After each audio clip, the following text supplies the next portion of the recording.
travail, c'est la santé. Rien faire, c'est la conserver. Vous voulez entreprendre des travaux chez vous? D'abord, vous dites, bon, on commence par où? Ça va durer combien de temps? Ça coûte combien? À qui dois-je m'adresser? Il faut les faire ici, les travaux, ou plutôt là-bas? Il faut commencer là? Enfin, toutes sortes de questions. Mais vous n'avez pas le temps de vous en occuper. Et bien sûr. Alors, qu'est-ce qu'on fait? On n'a pas le temps ou on n'a pas la connaissance technique de tous les corps de métier. Qu'est-ce qu'on fait? Moi, je propose d'appeler un courtier. Je sais que ça va me coûter un tout petit peu plus cher parce que... Eh bien non. Quoi? Ben, le courtier, il faut bien le payer. Absolument. Sauf que comme ce monsieur garantit aux entreprises qui sont dans son portefeuille un certain volume de chiffre d'affaires par an, l'entreprise va réduire sa facture de façon à rémunérer le courtier. Parce que l'entreprise se dit, de toute façon, je vais travailler souvent grâce à ce courtier. Grâce à ce monsieur, exactement. Il garantit un... Et voilà. Génial. Ça, ce sont les deux points de vue. Si j'avais su. Si j'avais su, trop tard, raté, elle a fait des...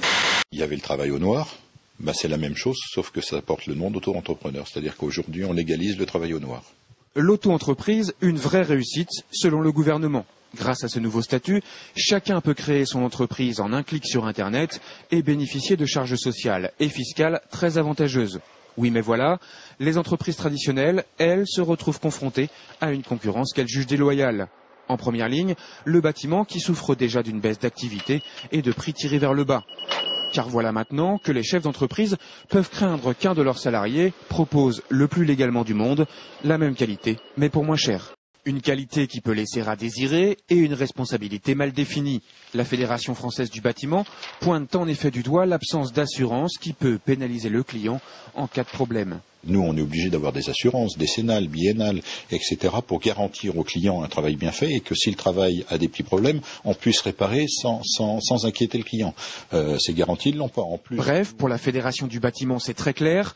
L'auto-entrepreneur pour les services à la personne, un secteur en pleine expansion, très bien. Mais pour le reste, chacun son métier.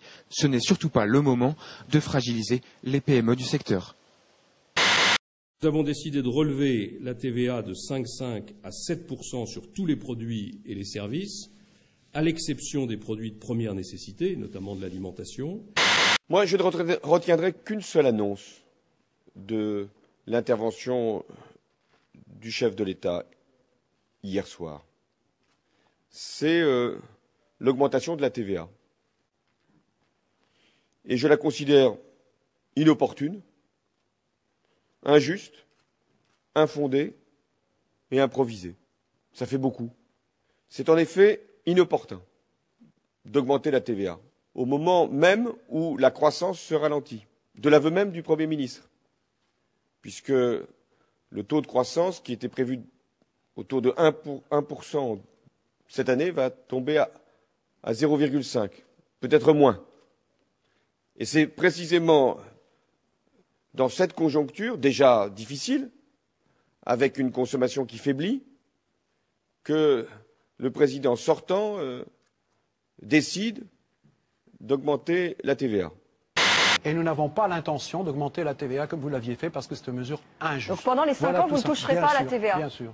Nous ne ferons pas l'erreur que vous avez faite, qui avait pour impact, si elle avait été mise en œuvre, de prendre 12 milliards d'euros au pouvoir d'achat des classes moyennes et des classes populaires. Pendant les 5 ans, vous ne toucherez pas à la TVA? Est-ce que vous toucherez à la CSG? L'évolution de la TVA, elle aura lieu au 1er janvier 2014. Le gouvernement proposera en effet que le taux intermédiaire, qui porte notamment sur la restauration et les travaux de rénovation des logements, soit porté à 7%, de 7% aujourd'hui à 10%. Et que le taux normal soit porté de 19,6 à 20%.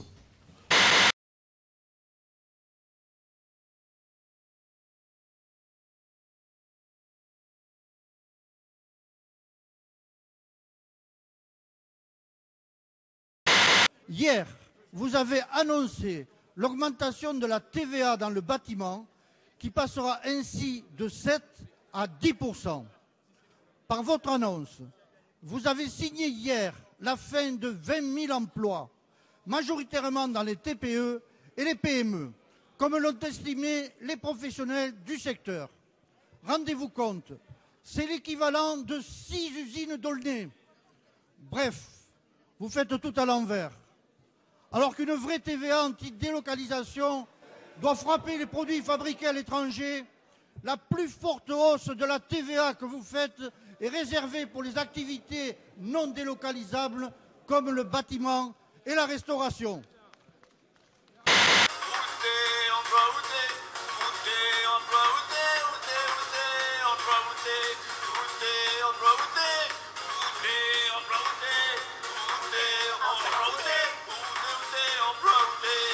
Vous avez aimé Emploi outé, alors découvrez également Croissance outé.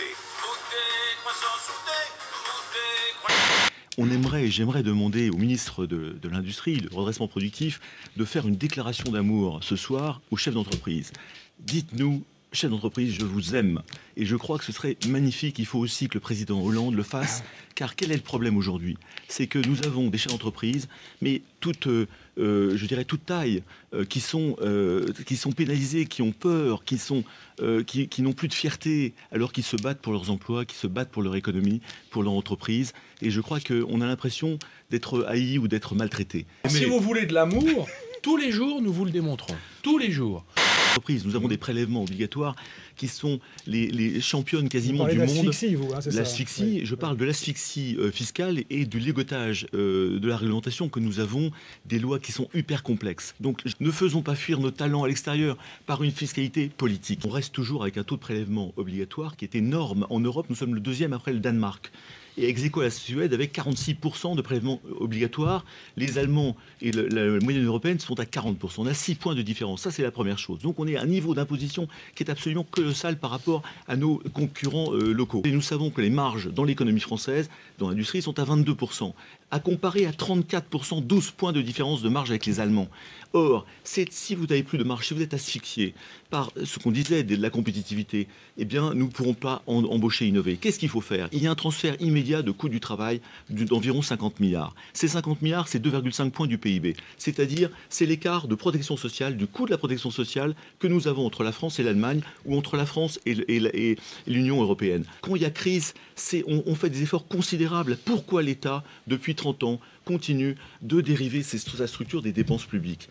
Je pense que nous pouvons faire quelques économies de gestion sur la protection sociale, mais je ne souhaite pas qu'on diminue les prestations de la population. Je vais bien, tout va bien.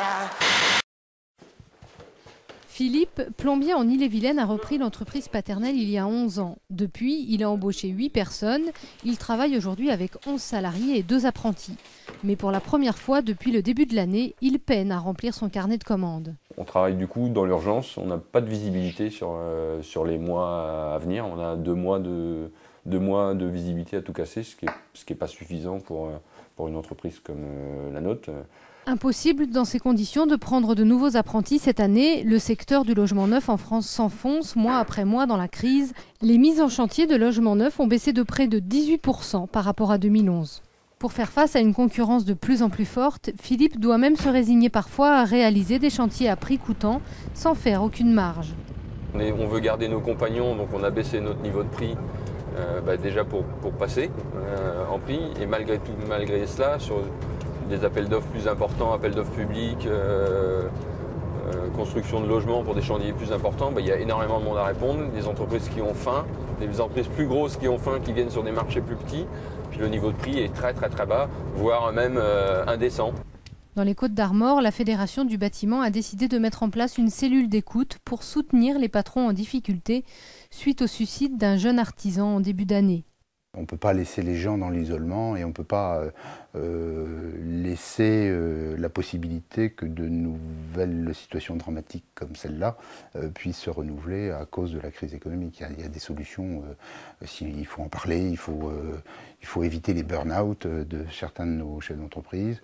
Mais parfois, il n'y a pas d'autre solution que de licencier ou d'arrêter l'activité. Depuis le début de l'année, près de 37 000 salariés du bâtiment sont menacés de licenciement après le dépôt de bilan de leur entreprise. Je vais bien, tout va bien, je suis gai, tout me plaît. Je ne vois pas pourquoi ça n'irait pas.